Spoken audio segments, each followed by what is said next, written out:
Hey, my name is Austin Hutchison, and this is my video report for Lab 2 about lines of charge. For an introduction, the purpose of this lab was to use charged pieces of tape to observe electric fields and electric forces and how they interact with one another, and then develop a computational model of the tape using Python, using a line of charge of many smaller pieces rather than a single point charge as in Lab 1. Little preview of the results. I found that for a certain charge value for the tapes, the electric force would be great enough to exactly counteract gravity, which would make the tape float. And this charge I found was 2.894 times to the negative 8 coulombs. Some of the main fundamental physical principles used in this lab are Coulomb's law, which gives us the formula for the electric force on a charged object due to another charged object, and also the gravitational force formula. And then both these formulas are used to calculate the forces on the tape. And then Coulomb's constant, K is equal to 9 times 10 to the ninth, is obviously used in the Coulomb's law formula up here. So, now for some details about the experiment. The system we're studying is tape 2. The surroundings are tape 1 and Earth. Tape 2 is the top one, like tape B here, as you can see. Tape 1 is A, the bottom one. And then both pieces of tape are initially electrically neutral, but they are charged by pulling them from another piece that's stuck to the table. Tape 1 has charge Q1, which is obviously unknown right now, but that's what we're calculating. And then tape 2 has charge Q2, and then it's held above tape 1 until it starts to float. And after tape 1 starts floating, I measured the distance between the two tapes to be 2.5 centimeters. Now I'm going to talk about the glow script model. Here I set the mass of each piece of tape, which I measured in the last lab just by measuring the length and multiplying it by a given like weight per centimeter or whatever it was.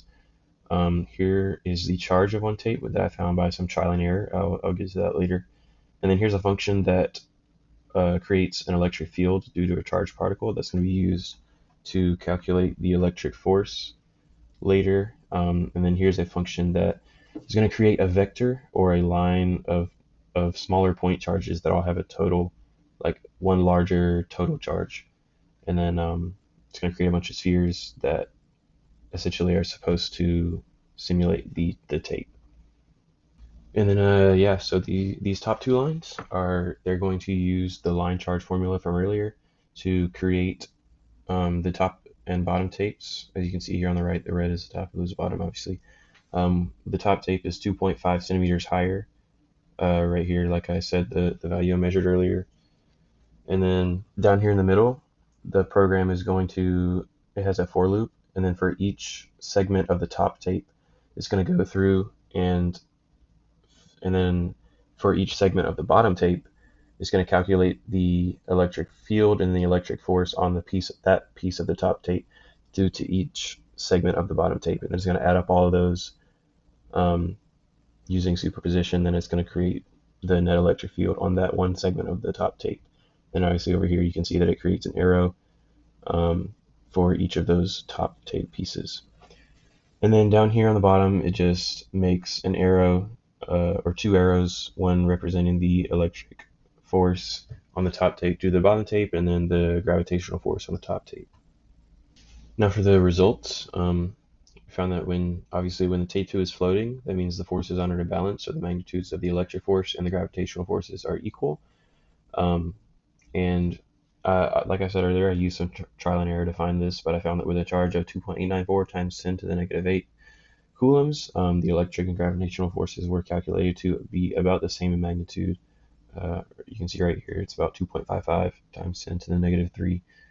And then for some differences between the experiment and the model, obviously, or in reality, the charges on the two tapes may not be exactly the same.